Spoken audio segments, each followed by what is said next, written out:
Whether you want to live a life where emotionally you're always looking out for somebody, or you settle it in a certain way so that you can use your intelligence and time to create something else.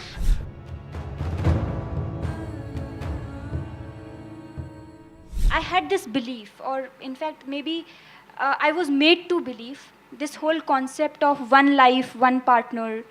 But now, when I see or observe, the whole monogamous relationships do not seem to be existing anymore. The whole idea of it is gone.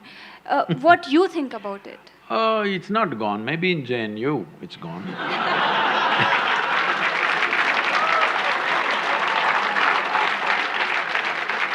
In the rest of the world, it's not really gone. Even if you go to United States where there seems to be so much promiscuity, even there, when people marry, they believe it's for life. But of course, 2 years later, life gets over. That's another matter, but when they get married, they believe it's for life. That's why they invest in the diamonds. They think it's a lifetime investment. They're putting on that, but unfortunately, for all kinds of things, relationships go wrong. And one reason they go wrong so easily is because people are meeting much later in their life.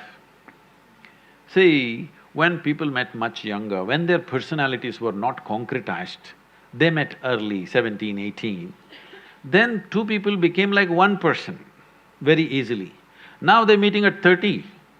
Now both are concretized, two concrete blocks. But I'm seeing young people, if they marry, they hang on.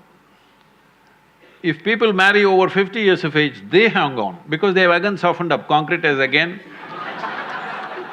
Between 30 and 50, it's a bit of a concrete block, strong persona.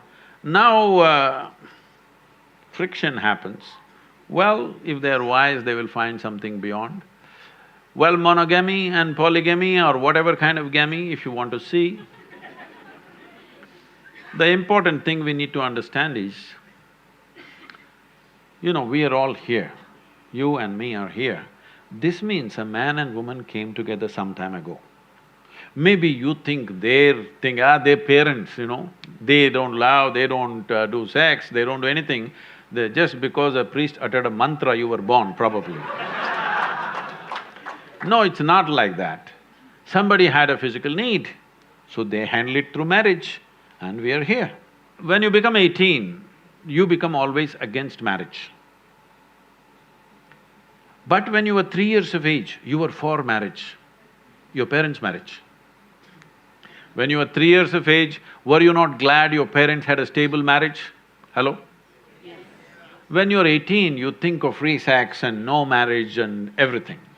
But once again, if you become 50, 55, then you will look for a relationship that lasts. So it is for you to consider, because it's your life, to consider whether you want to live a life where emotionally you're always looking out for somebody, or you settle it in a certain way so that you can use your intelligence and time to create something else. Your research, your work or whatever you're doing, if emotions and body are settled, actually, your ability to use your intelligence will be much better.